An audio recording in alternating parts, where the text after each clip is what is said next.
Je parle depuis l'ombre de notre bibliothèque de Bogota, où plus de 30 000 volumes gardent le silence que le monde moderne a brisé. Je suis Nicolas Gomez d'Avila, que l'on nommait Don Colacho, issu d'une famille aisée de Colombie. Élevé au parti à Paris chez les bénédictins, marié et père de famille, joueur de polo, jusqu'à ce qu'un accident me brise les hanches. Je vécus en reclus volontaire parmi les classiques. Je refusais poste politique et ambassade, car je ne crus jamais que la politique sauvât l'âme. J'écrivis des escolios, ces gloses tranchantes sur un texte implicite, non pour convaincre la foule, mais pour consoler les rares âmes qui refusent encore de se rendre. Ma pensée tient en ces mots. La modernité est la grande hérésie anthropothéiste. L'homme s'est proclamé Dieu, et la démocratie en est le culte. Ce n'est pas un régime parmi d'autres, mais une religion où la volonté générale remplace la volonté divine, où l'égalité nivelle ce que Dieu et la nature avaient distingué. Libéralisme, socialisme, technocratie, tous fils du même orgueil. La violence n'est pas nécessaire pour tuer une civilisation, elle meurt d'indifférence envers les valeurs uniques qui l'ont créée. J'ai dénoncé sans concession la médiocrité triomphante. L'homme moderne se croit libre parce qu'il ne touche plus les murs de son cachot.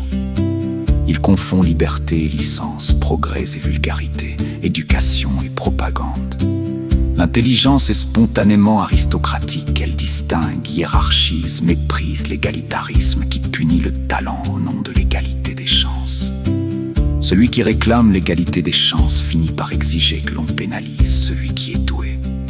La charité est vertu des forts, l'égalitarisme, vice des envieux. Catholique intransigeant, j'aimais la beauté païenne, mais voyais dans le christianisme la sanctification de l'âme occidentale. La politique est théologie sécularisée. Nos erreurs politiques naissent de nos erreurs théologiques. La démocratie divinise l'homme et prépare, sous des dehors humanitaires, de nouvelles servitudes, bureaucratie, conformisme de masse, dissolution des liens naturels.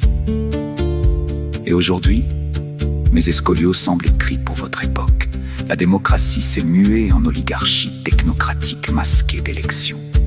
Les réseaux sociaux ont accompli la tyrannie de l'opinion la plus vulgaire. Triomphe du bavardage sur la pensée, de l'émotion sur la raison. L'homme, plus que jamais, est un prisonnier qui se croit libre. Il consomme, like, proteste, mais ne choisit presque rien de substantiel. La globalisation uniformise les vices, le progressisme dévore ses enfants au nom de nouvelles idoles. Diversité, inclusion, climat, qui justifie le contrôle social et la destruction des particularismes.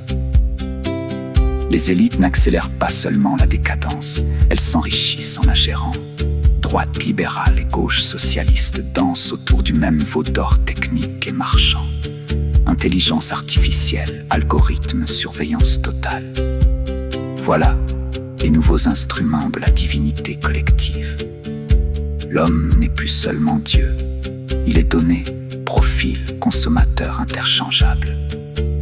La vulgarité est devenue esthétique officielle.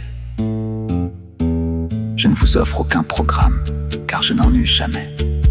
Le réactionnaire authentique ne propose pas d'utopie. Il contemple la vérité éternelle et juge le présent à son aune. Il protège les ruines, liturgie, classique, excellence, hiérarchie naturelle, beauté, contre la barbarie souriante du progrès. Si vous me lisez, ce n'est pas pour agir collectivement, mais pour sauver votre âme individuelle. Lisez les morts, distinguez, refusez la médiocrité, cultivez la solitude féconde. Acceptez que la véritable liberté soit intérieure et rare. L'histoire n'est pas un progrès, elle est souvent une chute. L'homme qui le comprend ne désespère pas. Il devient simplement plus lucide, plus noble et plus seul. Ainsi ai-je vécu. Ainsi je vous parle encore.